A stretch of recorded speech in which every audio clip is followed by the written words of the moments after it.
Hiya. Here's another snippet of my life when I was a lot younger. This one's about the primary school I went to. It was called Talbot Road County Primary School, and that's because for the first few years you were there, you were at a school which was built specially for the purpose, and it was on a road called Talbot Road, and it was a county, you managed by the county, primary first school. So we lived, I don't know how far it was now, because it was probably 3 miles away, or maybe round about that anyway. And my mother used to take me, we walked there. At first, I think my brother was already in the other building, so he didn't walk there with us. He went to the other school for the older ones, which was for uh, 9, 10, 11-year-olds, whereas I was going to the one that was for 5, 6, 7, 8-year-olds. And so we walked there. We walked down to the bottom of our road, along past my cousin's house, with the farm on one side and houses on the other of the road that we were walking along. And then across a main road called Lidgett Lane into a field which had it was not cultivated, and it had a footpath along it, so you could walk from one side of the field to the other, and cut out a big corner that you had to walk round otherwise, or you could walk round the other, cross through the older part of the school for the older children. But we went across the field, and that was nice because we were walking across the field. And then we got to built up area again, and walked along the streets, a few streets, until we got to the school. My first memory of school, I think, might have been in the very early days when I was first there. So I was 5-ish. And I think I was just 5. I think I'd been 5 in March, and this was April, which is how they did it then. You started school the term after you were 5. And I went into this classroom, and I remember sort of dark coloured furniture, desks and chairs, and the chairs were little because we were small. And I sat there, and there was a teacher, and I remember practicing learning to writing A, and then rows and rows and rows of A's, and then B, A, B, B, B's, or B, as I said then, rows and rows of B's, and then rows and rows of C's, and so on through the letters of the alphabet. And you had exercise books, and these exercise books were just full of repeated letters until you could write them properly, and then we'd start putting them together to make words. I can't remember if I could already read by then. I don't remember anybody ever teaching me to read, but I must have learnt somehow, because I did. I still can. And so I must have learnt to read somehow, but I don't remember that. Now, the school, Talbot Road County Primary School, for the first few years was in this, as I said, specially built building, probably built in the 1930s. I'm not sure though, but it wasn't new in 1952 when I went there. So, and it was like there were three. There was a building that went along like that, where I started at that end of that building. Then there was another building that went down that way, and then another one that went down that way. And there was like a field in the middle, and playgrounds round the outside of those buildings, and then fences with gates in. So it's quite a good arrangement, really, because when it was dry enough, we could play on the grass and do sports and things on the grass for lessons, or we could play on the playground, and which we did. I remember a few games that we used to play. I might get onto that later, I don't know yet. And then I remember that first class that I was in. I don't remember the next one, but I do remember being in Mrs. Godfrey's class, which was my 3rd year there, so I would be 7-ish, and Mrs. Godfrey had us all sitting in little groups according to how how how much we were able to understand and how much we were able to read and write and things like that. So I was in a group of about 4 or 5 sitting round a few desks that were put together, and we sat round them and worked and talked to each other about what we were doing. So she went for individual learning, and every day she gave us 5 words to learn to spell. And the group that I was in, we got hard words to learn to spell, like psychological and hemoglobin. And your mummy and daddy will tell you that they aren't the easiest words to spell. Um, so because they have letters in that you don't pronounce when you read them, and it seems a bit odd, but that's how it's happened over the years. That's how you spell them. So we got 5 words a day. There were 5 days, 5 school days a week, so that was 25 words a week. And then the weekend we had as well, we could learn them. And then on the Monday we had a spelling test about how well we spelt those words. And I remember that. That's what I remember. I don't remember many of the other lessons. I can sort of see in my memory, I can see what Mrs. Godfrey looked like, what the classroom looked like, what the other children looked like that I was sitting with, but I don't remember much else. My last year at that school, when I would have been about, let's see, 8-ish, I was with Mrs. Scarf, Mrs. Godfrey was young.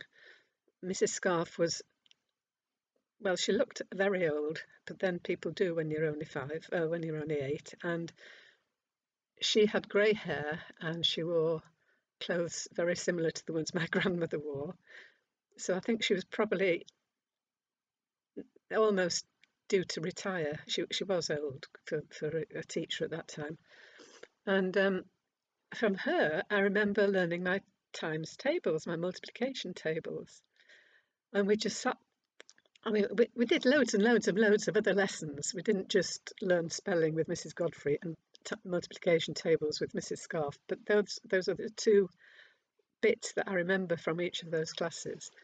And Mrs. Scarf, we started with, well, we didn't start with a 1 times table because that's just one of anything is what it was already. So 1 3 is 3, and 1 4 is 4, and 1 5 is 5.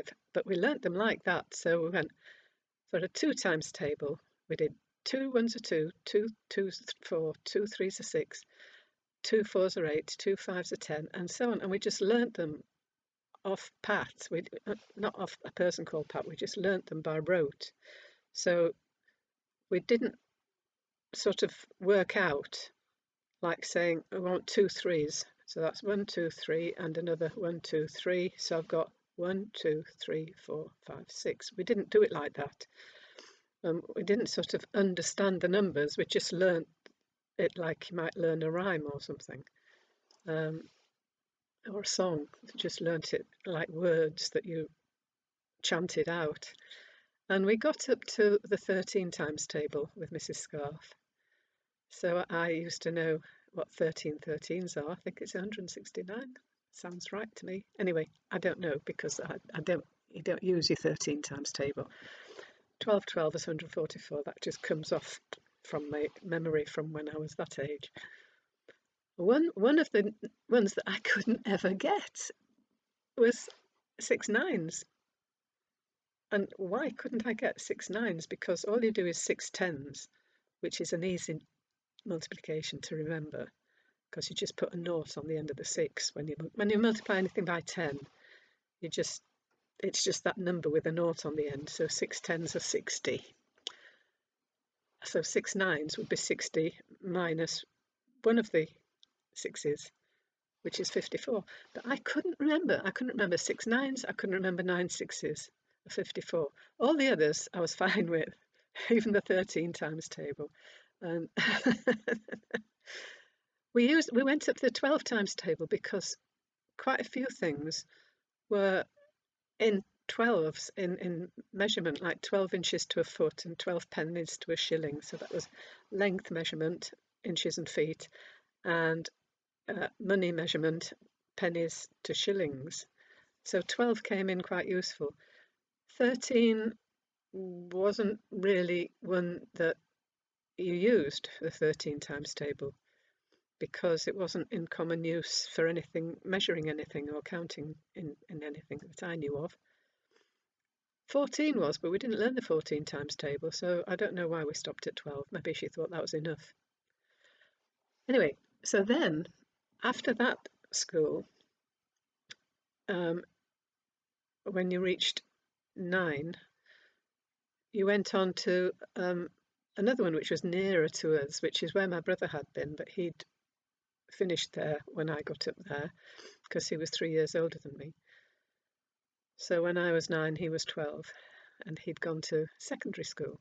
This was still primary school. And this was in a converted big old house, like a manor house. And it was still called Talbot Road County Primary School, but it was the older people. So there was this big old house converted, and there were also some porter cabin, temporary buildings which had been there for years and probably still there now if I ever went to look. But they were supposed to be temporary, and they were in one of the playgrounds. And the first year I was there, I was in one of those classrooms, which was fine, except it had lots of windows, and in the summer it got very hot inside. And in winter it was very cold, but that was all right. Then I moved into a downstairs classroom just across the hall from Miss Day's office, and she was the headmistress. She was nice. She was very nice. And in that classroom, I had a teacher called Mr. Rose, and we did all sorts with him. We did lots of sewing things and things like that. We did sports. Oh yes, the big house place was in its own grounds. The converted house was in its own grounds, and we used to go out, and there were trees and woods, and you could play rounders and tennis. You could do, cricket, football, whatever you wanted to play out there. And so the teachers used to take us and organise sports with us. And I remember doing keep fit exercises out in those fields. We were all pretty fit. I can't remember anybody that I went to school with who wasn't pretty fit at racing around and playing and climbing trees and hitting things and fetching them, things like that. Um, and then my last year at that school, I went to Mr. Cooper's class, and he was the best teacher I'd ever had. Mr. Rose was pretty good, and so were the others that I'd had, Mrs. Scarf and Mrs. Godfrey, and the other two before them, and the one that I can't remember whose name it was. Anyway, um, Mr. Cooper did science lessons with us, and he had a desk at the front, and we all sat at our desks looking at him, and he demonstrated various things and did experiments. And this classroom was sort of way up away from most of the rest of the school. You had to go in through the main door and go up some stairs and along some corridors and round, and you got to this classroom. But at the back of this classroom, there was a door to the fire escape, which took you down to the playground. And if you just went down a few steps of the fire escape, you came to a little door into an outbuilding that was still an outbuilding, and it was upstairs. It wasn't the ground level. And we had a pet club in there, and we had a grass snake, we had mice, we had guinea pigs. I don't think we had any birds, but we had pets like that. Rabbits kept in cages. The grass snake was kept in like an aquarium type, a glass box thing with a lid on. And in the holidays, one or other of us took whichever pet it was we were taking, took them home and looked after them at home. But it was quite nice because we could go in and look after these pets at playtime and dinner times and things like that. And we did music. We had a recorder band. Mr. Cooper taught us all to play the recorder. And we used to go and play in concerts in the town hall and places like that because we lived in Leeds at that time. And he'd got our recorder band to be quite professional, really. So we were playing classical music and light music and all sorts in front of audiences. And we did drama and we did other things like that. And that was my primary school years. We didn't, I didn't go with my mother. My mother didn't take me by the time I went to that school. We used to go on our own. People from my street used to go along, and we'd, a whole crowd of us would set off walking home together at the end of the day. And gradually people would peel off as they went different way home, and one or two people carried on because they lived even further away than we did. So that's my primary school.